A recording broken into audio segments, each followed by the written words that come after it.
So I added a button that creates a decal from whatever is selected in the file system doc on the surface that you're looking at. And if you're looking at a horizontal surface, it will also orient it towards the camera snapped at 90 degrees.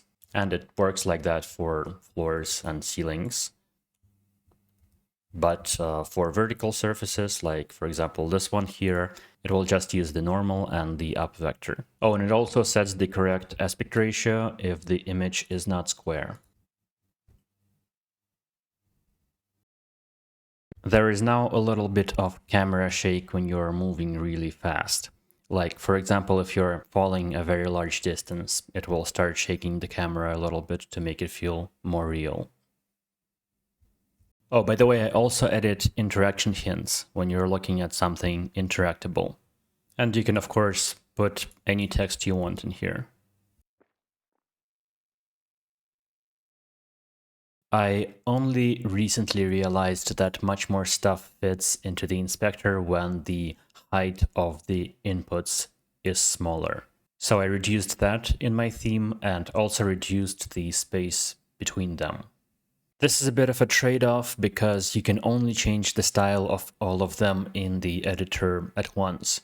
So it affects, for example, the search bars here. But I think it still looks okay. It has more of a Unity look, I guess, with search bars that are this small. So this is a compromise that I'm comfortable with because for me it's important to be able to easily find stuff in the inspector. I'll probably push these changes when Godot 4.3 becomes more stable because I still need to fix some things in 4.3 to make it look good. So I'll probably just test and update everything at once when it's time. Experimented a little bit with the dust particles. Since I'm going for a more realistic look, that's what I've been trying to do for the dust as well. It's very small and very subtle, and you can only ever see it when it's hit by light. By the way, this entire hallway here is filled with the dust particles. You can only see them when you shine some light on them. This is, by the way, not great for the performance because you have a lot of particles that you'll never see. Normally, I think I'd just put a box around the sunbeam here and then just let the light do the rest of the culling.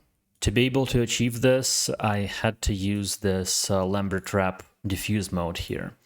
I'm not entirely sure what it does, but I noticed that it doesn't really care that much about the angle of the incoming light.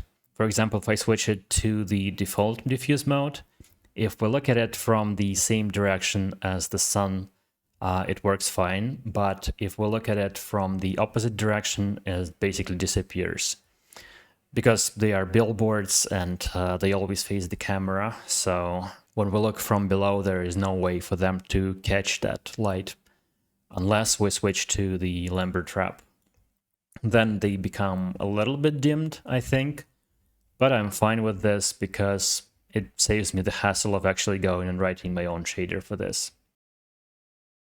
So this is now merged, which is kind of a big deal when you are making games by connecting existing components through signals, which is something that I am personally a big fan of because it's not only easier to prototype games like that, it's also easier to write code because you just know that your component shouldn't have any unexpected dependencies. You know that it will only ever communicate through signals that you set up in editor or through references to other nodes that you can set up in editor as well. And also this is now merged as well.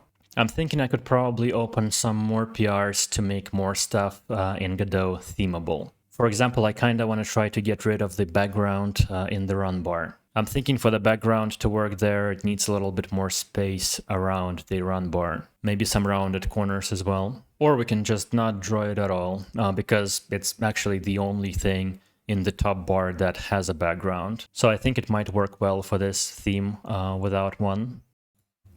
Full damage.